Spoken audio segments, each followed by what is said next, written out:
From the Oklahoma newsroom, this is an OSU update. I'm Jenny Carlson. The Oklahoma State spring game is Saturday afternoon and lots to watch on the offensive side of the ball. Kyle Fredrickson joins us to talk about some of those issues. Kyle, quarterback, I think everybody knows Mason Rudolph is the guy, although if he's throwing footballs instead of baseballs, as we saw the other night, that might be a good idea. But backup quarterback, no J.W. Walsh. Give us a little idea of what people might be looking for during that spring game on Saturday in terms of backup quarterbacks. Well, really, it's two pretty untested guys who've really never seen the field much. You know, Taylor Cornelius is a 6'6" walk-on who's now a redshirt sophomore, and then you've got John Kolar, who's a 6'4", redshirt freshman, and both guys who are a little bit tall for their position. You know, Cornelius, especially at 6'6", with some varied skill set. Kolar is a guy, we've learned about all spring being kind of that running threat, similar to J.W. Walsh.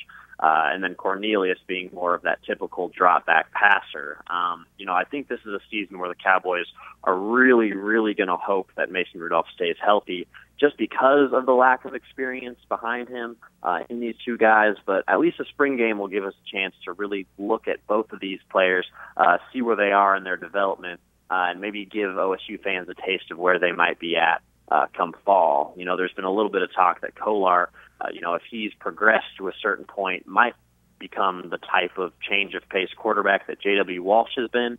I think it's a little early to say that that'll happen definitively, but OSU would love to have that option if he's ready for it. I think probably the next area that people will be looking at are the guys catching the ball from those guys. A lot of returning faces that people remember and love. You start with guys like James Washington, Marcel Aitman, some guys that made some big plays, but losing David Glidden and is a potential replacement obvious, a guy that maybe people remember as well.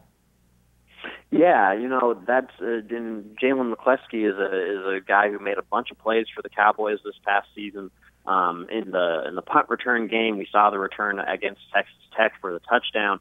But what is his role going to be like in the slot? It's going to be interesting to see. This is a team that's really embraced the Cowboy back position, kind of bringing the tight end back into the fold.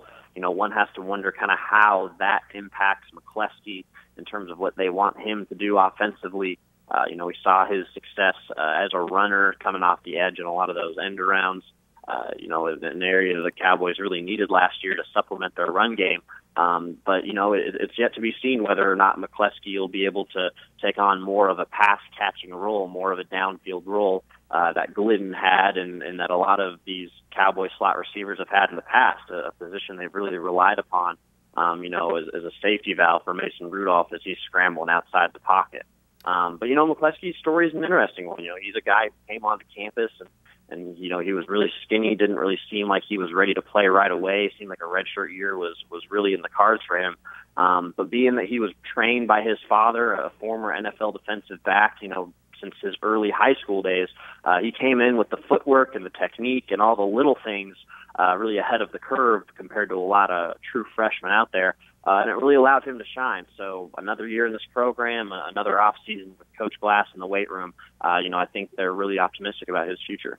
Kyle, you mentioned just a second ago the running game and taking pressure off that running game last year. I think people are wondering, can the run game return to maybe what we saw out of it, say, 5, 6, 7 years ago when it was a steady force for the Cowboys, but we've seen a drop-off that continues. What's the state of the OSU run game as they head towards the spring game on Saturday? Well, I think at this point they've sort of run out of excuses in terms of, having reasons why this thing hasn't gotten off the ground, no pun intended. It seems like these offensive linemen have really gained a renewed sense of confidence, and the fact that they all come back as starters. You get a JUCO guy and Larry Williams into the mix, a lot of, underclassmen who are starting to battle those starting five guys for their starting roles.